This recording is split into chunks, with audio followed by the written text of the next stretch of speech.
We, the Council of the Greater Belt, have no choice but to ask for help from the Terran Republic. The raids from the Onyx Star Empire have become too great for our outer borders to sustain. The lead council from the planet Grossly, a tall four-armed Zill man, announced to the Greater Belt Senate. Has it really come to that? Must we place the prosperity of our citizens in the hands of these barbarians? Sierra, the representative for the Skit Empire, interjected. Madam, we are out of options. We must employ barbarians from across the stars to save us from the barbarians at our gates. The Grossly counselor shouted while slamming a fist on his speaker's lectern. They're at your gates, not ours, and not the Greater Belts in general. I fail to understand why you cannot deal with them on your own. Sierra announces to the overflowing council chamber. We have neither navy large enough, nor the ability to grow it fast enough to counter the threat. If a force is not thrown against the Onyx Raiders now, surely we must all muster our militaries against the Onyx in the future. And if the cost for ending the constant raids is to give the Terrans an outpost on one of our border worlds, then so be it. He retorted. We must put it to a vote, the Senate moderator introduced before any of the Skit delegation could respond. The ayes have it. An emergency delegation will be sent to the Terran Republic's homeworld in 12 solar days. With a drum of his gavel, the moderator closed the session, and the congestion proceeded to dismiss. Excuse me, Lady Sierra, can I have a few moments of your time? Reese, the Grossly representative, asked as the blue Skit woman pasted by. As Sierra turned to face him, her black eyes beat a hole through the multi-armed man. You clearly won the debate. What is it that you want now? She asked with no small amount of disdain. Reese, looking uncomfortable, cleared his throat before he began. Madam, I wish to have you lead the delegation to the Terrans. At that, her gaze became pointed. Why me? I'm the one who argued against bringing them into this conflict. Sierra asked, with confusion. Like you said, they're barbarians. They need someone else that doesn't trust them to make sure they don't stab us in the back and side with the Onyx. He said frankly, I would say that's wise, but that would give you far too much credit. Sierra said with a smirk. I'm glad you agree, because you leave in 12 days. Good day, madam. Reese said with amusement, as Sierra turned and walked away, her heels grinding the floor in anger with every step. It took 3 months and 10 days for the delegation to arrive on Earth. They spent each day practicing their most important talking points, debating and re-debating their arguments in preparation for the no-doubt high-stakes diplomacy that this endeavor would require. As the alien envoys exited, their atmospheric transport amidst the marble and black basalt pillars that lined the Capitol grounds, a small crowd of onlookers started to form and watch. What's with the elves? One man in the crowd asked. I don't know. The purple one looks like your ex-wife. Another one answered. Murmurs and hushed conversations continued to emit from the crowd as the procession paced it by. The small group of politicians, led by Sierra, all took a collective breath as soon as they entered the stately congressional building, the large wooden doors closing behind them to seal them away from the onlookers outside. You must be the delegation from the Greater Belt, a portly older man asked as he rose from the bench he was sitting on, his gray hair and weathered face giving away his age. I must apologize for the crowd. We don't get many visitors from the Greater Belt, and most of our citizens have never been off the world before. Oh, I've forgotten my manners. My name is Atticus Carbo, and I'm the majority speaker's assistant. Please follow me to the speaker's chambers.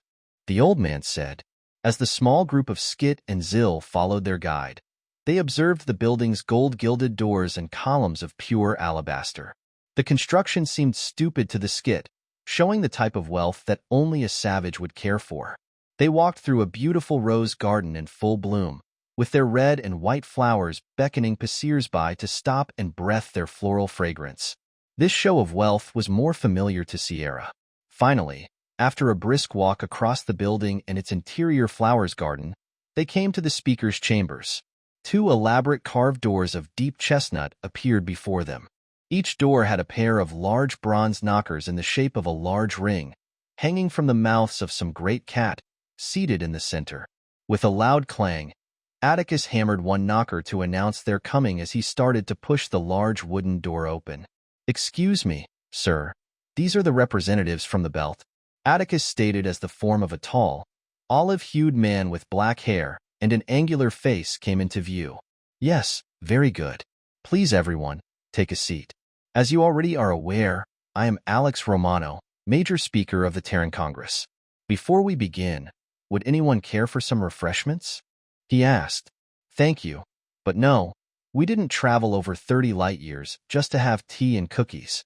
Sierra's voice cut to the quick while her arm shot out to interrupt anyone that asks for a snack. Very good. Miss? Alex asked. I am Lady Sierra, third in line of succession to the throne of Skit and representative to the Skit Nation. Sierra preened. Oh, I see. Well, Karen. Alex started, but was quickly cut off. My name is Sierra. Is that too hard for you to get right? Sierra said with a tone of irritation. Thank you. My apologies, Lady Sierra. Alex apologized to Lady Sierra and stated with an emotionless face as if it was cut from stone. Thank you. To avoid wasting your time, the answer is officially no. What do you mean, no? One of the ZIL delegates offered up quickly. Like I said, official, we can't be involved. However, unofficially, there are other ways to get help. Alex said. How much will it cost us? Sierra asked. The irritation pained her as she pinches the bridge of her nose. Luckily for you, privateers will work on commission, Alex said, while sporting a stupid smirk. Pirates. We come here hat in hand looking for help, and you tell us to hire pirates. I always knew that you Terrans were overrated, untrustworthy, uncivilized barbarians. Sierra shouted. Miss, you need to leave. Atticus, please see the lady and her party make it to the proper ship, Alex said, while gesturing to the door.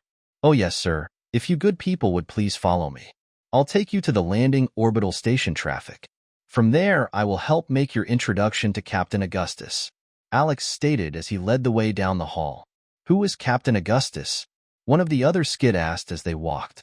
He is the captain of the Terran privateers and general of the off-world militia.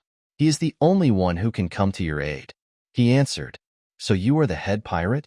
Sierra insulted as she observed the olive-complexioned man sitting astride his commanding chair at the helm. His black hair and brown eyes were his softest feathers. He was a stack of scared and tattooed muscle over a frame of bone and sinuses, decorated in simple working-class clothing. Brown canvas pants with a sky-blue button-up shirt. From his waist, a low-set leather holster complete with a pistol, the type with a rotating core that only a Terran would love. I am Augustus Kakia, lead privateer, or gentleman of fortune if you rather, my dear Lady Smuff. The grizzled man quipped back, gritty her teeth together. I'll take that as a compliment, she said through her now grinding teeth. Take it however you'd like. The human smiled as he leaned over the edge of his captain's chair, giving the small group of aliens a glance as he scanned them. For arms. Yes, you. Augustus pointed to the male ZIL in the congregation. What's your name? Where are we going and what's the payment? He barked out. Stuttering, the ZIL slowly answered. My name is Los. I'm second deputy to Representative Reese of Planet Grossly. We are here to request your assistance humbly in putting an end to the raids on Onyx that have pressed into our space. My higher-ups have allowed me to offer territorial claims in exchange for Terran weapons and warriors. See, Mrs. Elf, that wasn't so difficult, Augustus said while looking Sierra straight in the chest. When this is over, Terran, I will skin you slowly starting at your manhood. Sierra said in a cold, menacing tone. Well, don't threaten me with a good time, Augustus replied in a flirtatious voice, ending with a wink. Sierra stood there, feet away, fuming with rage. Her mistrust of the Terrans and now anger at this man's disrespect boiling to the surface. When do we sail? Augustus asked to who even would listen. Another Skid official. This time, a male answered. We believe that another raid will probably occur within the next 50 Solar Standard days. Perfect, we'll leave in 10 Terran days. A female voice coming out of thin air. What the hex is this? Sierra's question emerged in a half-hearted shout of shock. Please excuse me, Lady Sierra. I am the ship's internal AI. I handle ship-to-ship communication and logistic, as well as all systems when placed in autopilot. I am also Captain Augustus's personal assistant. The voice continued, staring at the grizzled terrain. All Sierra could manage to say was, we will talk again in 10 days. With that she turned to her subordinate, a young skit woman that could have paces for her sister if not for her bobbed hair. Let us leave and shelter back at our ship, shall we? She instructed her maid. Yes, Lady Sierra. I shall notify the ship's security that we will be arriving soon, the young woman said as she removed a small device from her pocket and proceeded to all but whisper into it. A loud voice shouted over the whisper. You better tell them that captain of the Terran privateers and head of the Terran Republic's militia, Augustus Cassia, has requested the company of at least 2 of the delegates to accompany him as he gathered his forces. Augustus smirked as he looked straight at Sierra. The small group, if at some command, turned to leave the ship's bridge, leaving only Kyra and her maid standing there. Vesta, please see our guests to their quarters and please feel free to issue them all the pertinent information they may require, Augustus said, looking away from the 2 skit females that now stood along on his bridge. In a flash of light, a holographic form of a slender Terran woman with a head of dense brown locks ringed with small golden stars stood before the pair. Augustus never even turned his gaze away from his controls panel to the Phantom. As you heard, I am Vesta, the ship's AI. Please follow me.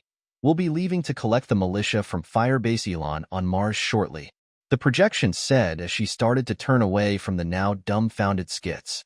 As the trio walked, Sierra's mind shifted from anger with the ship's captain to the astonishment of a walking, talking light show. The younger woman greeted with a light smile and said, Excuse me, but we have never been introduced. I am the lady's second or secretary, to put it another way. My name is Lexus Loss. Pleased to meet you, the younger of the women said happily. I would ask that you remember your manners, Lexus. I request that you remember your manners, Lexus. Just because we're forced to stay with savages doesn't mean we have to abandon all rules of etiquette, Sierra chimed, reminding her secretary of her position. I understand the need for ceremony, and I'll be happy to complete with all manners protocols you may have, Lady Sierra. Vesta responded while never glancing back at their small tour group. I need to know, why is it that the Terrans need such a powerful AI when our own fleets have a very simple system to help with only the most basic of functions? Lexus asked while being side-eyed by Sierra. Humans on the whole love technology, from having the newest gadgets to the most advanced warships. But that obsession comes with a cost. To keep this ship's systems running would take a 30-man crew running around the clock. And humans don't have the labor force. What do you mean? I was under the impression that the Terran population was in the tens of billions, Sierra said with no small amount of confusion. That is true, but on their home planet, the amount of luxury allows the population to live for themselves, so the need to reproduce has been greatly reduced. So the total population on Earth is only 3 billion. The rest of humanity, off-world both in the Terran Republic and independents living outside of the common law, is 16.9 billion. Vesta briefly possesses before continuing. It's fairly straightforward, a sparse population that has no genuine desire to join the military or even leave the planet results in the need for AI like myself. Has it always been this way? Questioned Lexus. Oh my, no. The hologram quietly giggled. They numbers will rebound. They always do, she added. They turned down a narrow hallway that seemed to be just like the one they had been walking down, except this one had sliding doors on both sides, with a combination of letters and number 6 on each. Walking past an open doorway, they could see a long row of tables with benches. That's the mess hall, Vesta announced. Your room is located 6 doors down. I will ask that you 2 remain there for the next 100 hours. I'm sorry, but it's for operational security. What? First your pig of a captain disrespects us, and now we're to be locked away when he calls us guests. Sierra shouted at the hologram. No, he disrespected you, Lady Sierra. So far, you have introduced yourself with less than grace, and as a result, you were treated with even less dignity. Don't worry, the next few days will go by in the blink of an eye. Lady Sierra, your presence is requested at the bridge. Vesta's voice drifted through the cabin that Sierra and Lexus shared. Closing the book, she was reading Sierra all but jumped up out of her chair. She had only made it 2 steps before the door opened, showing the glowing visage of Vesta. What were you reading? She asked. The Art of War, but I'm sure you already know that. There's only 2 books in this cabin, and this is the only one that deals with fighting an earthy war. Sierra gripped. Walking through the now open doorway, the skit representatives could see that the previously empty halls were overflowing with men. How long were we in there? Lexi asked, as she eyed a man adjusting his sidearm in its holster before continuing down the crowded hallway. Not long. We received a message that a raider fleet was spotted on a course to plant Grossly. It's expected to be planted side shortly before we get there. The AI said just as an armored Terran walked right through her hologram body. Hey, watch it. She barked at the soldier as he continued walking. Turning back to her guests, you have to watch it with all these men, or else you'll get walked all over. A mischievous glint in her holographic eye. This caused Lexus to giggle softly and Sierra to only roll her eyes. Please, follow me. We'll be in view of the planet in a few hours. She continued. The trio made good time back to the bridge, where the once lone captain was now surrounded by a crew of personnel that seemed to be too numerous for the room. Good to see you, Augustus said loudly so that everyone could hear. A few heads turned their way, but most of the people just focused on their task at hand. How the heck did we get here so fast? Sierra asked. Trade secret. One of the captain's subordinate chimed in, taking a position near the three new arrivals. Ms., I am Navigator Tomas Johnson at your service, giving a curt bow, his mop of blonde hair covering his blue eyes as he bent his head. Finally some manners in the wilderness. Sierra sighed while looking past the man and directing to Lexus. Keep it in your pants, Tom.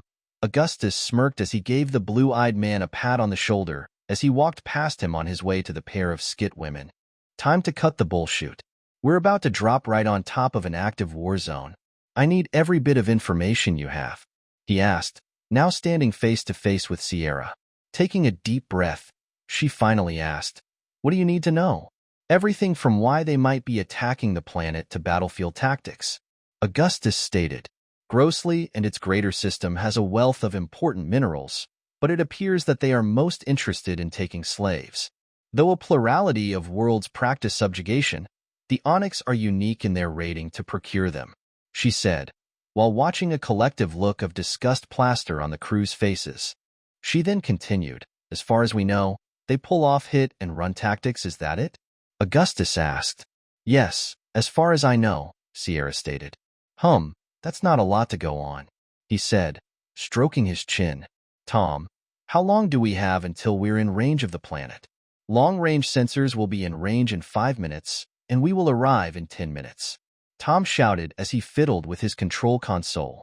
Smiling to himself, Captain Augustus said, Perfect, I want all fighter craft loaded, and all boarding craft ready to launch. We're going to hit them with protocol number 3. Notify me when the transport ship has offloaded. The fat-belly's Onyx captain barked, his double chins jiggling at every word. The iron rings hanging low from his rabbit-like ears bounced and bobbed with every movement. Sir, we have offloaded the first load of merchandise. We are due to be reloaded within the next hour. A crewman said while observing his console. Captain, we have an unidentified warp bubble emerging approximately 100 kilometers off our port. Another crewman shouted. Sir, they are broadcasting a SOS, he continued. Bring them on screen. The raider captain bellowed. As the new vessel came into view, a series of minor explosions rippled across the old Terran freighter. She's a big one, he said ominously. Who's in the mood for a little boarding action? The Onyx captain questioned his staff with an evil grin. A room full of laughter and calls of yes, sir, was their response. Aboard the Terran ship, warning lights flashed as the ship shuddered ever so slightly from the minor explosions. Tom, how much longer? Augustus asked while leaning over the navigator's shoulder. Tom, sitting at his station, read his console screen data for the silent room. Only 30 kilometers, sir. He answered. Perfect. Is everyone else ready? He asked in a commanding tone. Without waiting for an answer, he spoke to the air. Vesta, are you all set? Yes, sir. The disembodied voice of the ship AI answered. I demand to know what the heck is happening. Sierra scolded as she stood among the Terrans. We came out here, and your darn ship is falling apart, even before we engage the enemy, she angrily stated. Standing up to his full height, he looked her in the eyes. Augustus stared at her in irritation. In an elevated tone, He started in on the skit representative. Darn it, Mrs. Elf, did you think we don't have a plan? The ship, the SOS, and even the small detonations are all a part of the trap. Now you sit your ace down in that chair over there, watch the video feed, and stay quiet. He commanded. Excuse me. The skit woman barked loudly. It was everything Augustus could do to keep from slamming her down into the seat. We've killed these animals before, he shouted back. They raped and murdered our innocent people on 10 different colony worlds. I had planned on hunting them long before you ever darkened my door, he said while pointing to his chair, gesturing for her to sit. Then why? Why make a mockery of me? She said, looking around the room of focused but violent Terrans. 2 reasons I called you name, belittling you in front of your subordinates. Heck, I ducked you in front of everyone just to pee you off to see what you were made of. Sadly, you're an arrogant, selfish politician who knows nothing. Taking a breath, he continued, now please side and learn a thing or two. His last words were softer than the start. Lexus laid a delicate hand on Sierra's shoulder. My lady, she said, as the expression of shock slowly melted off Sierra's face. What was the second thing? Sierra asked, before taking a step. That's easy. You people are slavers as well. You're lucky I didn't throw you out an airlock. Now sit. Augustus's voice was full of venom as he watched the shock return to Sierra's face. Slowly, the shocked woman nodded her head, then strolled to her seat and sat down. Augustus, they're now in range for harpoons, Vesta said coldly. Fantastic. Let's send them the party favors. Augustus grinned. As the bridge crew feverishly worked at their consoles, Sierra watched the bank of monitors. They showed the battle starting outside. She watched in bewilderment as the damaged sections of the outer hill flashed with light and pointed steel shot from the Terran ship of war and anchored themselves to the Onyx ship. The 2 ships now were intertwined in a tethered death roll. Slowly, the lines that affixed the 2 were being brought in, like a net to a fishing boat.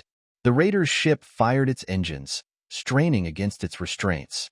Slowly, one by one, the lines all pulled free, all except one. Captain, permission to launch the foraging party? A tall, raven-haired Terran woman shouted over the sounds of the busy bridge. Granted. Send the 1st and 2nd brigades to back them up. Augustus yelled back. Deep in the belly of the Terran warship, apron row of men climbed into large mechanical suites.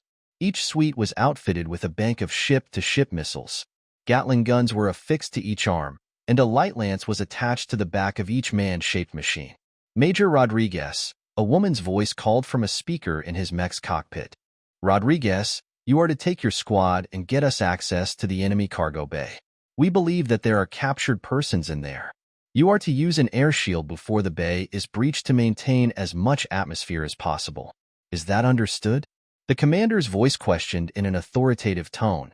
Crystal, ma'am. Will we have reinforcements out there? The pilot questioned back. Yes, the 1st and 2nd brigades will be your chaperones. Now be ready. You drop in 1 minute. She informed. Yes, ma'am. Rodriguez out. MacGregor, Whitman, did you and your brigades hear that? Rodriguez spoke into his intercom. A chorus of yes, sirs, sang out as the indicator lights on the flight deck turned from red to green. This is it. Be ready, he shouted as the floor beneath the mechs opened and the vacuum of space shot the warriors out. As the 2 ships tugged on the final restraint, a small cloud of men and machines swarmed from the Terran vessel and landed on the opposing ship. We need to be quick. These rabbits will know we're on their hull by now. Rodriguez's voice spoke through the speakers. Muller, you and Ringo set the shield. Rodriguez yelled through his comm as the first of the auto guns looked onto their positions. The first of the rounds started to scarf the hull in front of the mechs. Brilliant light emitted from each hit as round after round struck both ship and mech alike. Rodriguez's mech was swept off its feet and into the floating emptiness between the 2 ships as the order to take cover escaped. A bubbled stream of blood escaped the front shield of the crippled machine. Major, was screamed from 50 different main machines as the spray from the auto guns began to pick up its pace. In that instant, all the squad scattered in a bullhorn formation. First, the body of the formation advanced. Then the left horn, the right, followed by the body again. As one portion advanced, the other two would fire on the autogun positions. Gatling guns sprayed their silent stream of hate in the vacuum of space.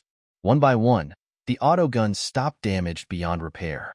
"Ringo, how's the shield?" McGregor panted into the intercom. "Almost set," he yelled back.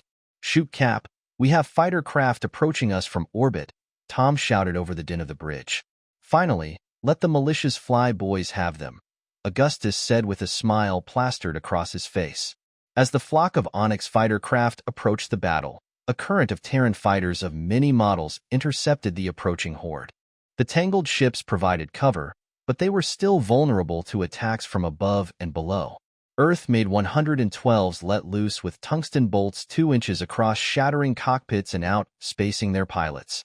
Tesla MS-1s shredded the armored Onyx fighters, ripping through their power cores as they shot down the throat of the enemy formation. One by one, Terran Red replaced the blue lights of the Onyx fighter craft. "Captive," Vesta's spectral voice yelled out in anger. "Vesta, what's wrong?" Augustus asked, looking up from his control console. "I can't hack their stupid system, ducking piece of junk. You will have to board and take control manually." The angry AI pouted. "Darn, we'll have to send the troop transports earlier than I wanted to." "How long until they're ready?" he asked, watching the display screen and awaiting an answer from whoever could give it to him. This time, a balding man with a similar build to the captain stood up, his scared armor draped across his large physique. "Sir, I'll have my boarding teams ready in 5 minutes," he said, and without waiting for a word of approval, he turned and left the bridge. Lexus asked quietly, without interrupting anyone, why couldn't someone hack their ship? As if on cue, Vesta appeared in miniature upon Lexus's left shoulder. Leaning over, she whispered in the Lexus's ear, "That floating pile of crayon isn't much more than an antique. The computer is a binary unit that no one can access from the outside. If I had to guess, they have a few escort ships hidden somewhere." "That's not good." "So what happens now?" Lexus asked. "We'll keep hammering away at this worthless hulk until his friends come out to play." The tinny construct answered with a smile. "Shield mounted.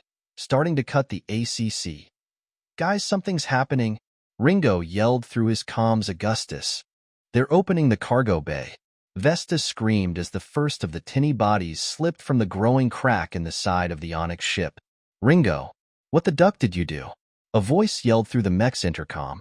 Ringo frantically yelled out, "I didn't even start cutting yet. You morons. Slip in there and shut the ducking door." "Everybody in," MacGregor cried as he stood at the slowly opening doorway.